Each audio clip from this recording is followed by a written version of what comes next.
Hello and welcome to your MES lesson. I'm Claire. Today, you're going to learn the what, the how, and the when of asking possessive how plus be past questions. Let's start with what. What are these questions used for? How possessive questions are used to ask about a condition. For example, if you want to ask about one thing, how was your experience? If you want to ask about more than one thing, how were your experiences? We use possessive questions to ask about ownership. For example, my bike or my bikes, your friend or your friends. Good. Now let's learn how. How do you use these questions? First, know how to conjugate how plus be past. If you want to ask about one thing, please repeat. How was. If you want to ask about two things or more, how were. Let's review the possessive pronouns without the question word. We'll use the noun room as an example. Remember to pronounce the S after plural nouns. Please repeat after me. For one thing, my room.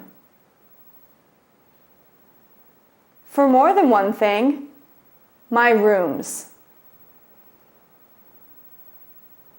Good, let's continue. Your room. Your rooms. His room.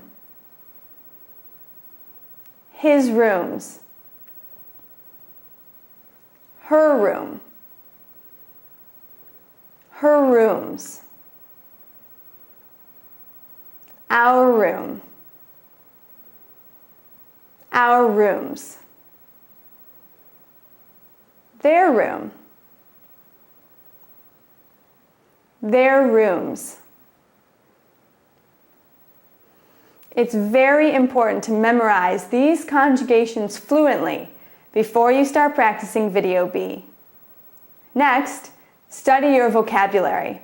For example, how was your technique? Your report card? Your weekend? Finally, to build a more specific question, you can use an adjective. For example, how was your written exam? English exam?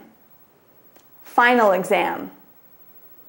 And prepositional phrases. For example, how was your exam on Thursday? On the history of the world? In Mr. Smith's class? So finally, when do you use these questions? You use them to find out more about a condition. For example, how was your trial? How was your lesson? How was your final? Excellent. Now, let's review. First, what are possessive how plus be past questions used for? They are used to ask about a condition or ownership. Second, how do you use these questions? You use them by knowing the conjugation of how plus be past and building a more specific question with the vocabulary. Third, when do you use these questions? You use them to learn more about a condition. Well done. Let's move on to Video B to really practice making your own questions. Remember to keep on reviewing your vocabulary. I'm Claire, and I'll see you back here soon.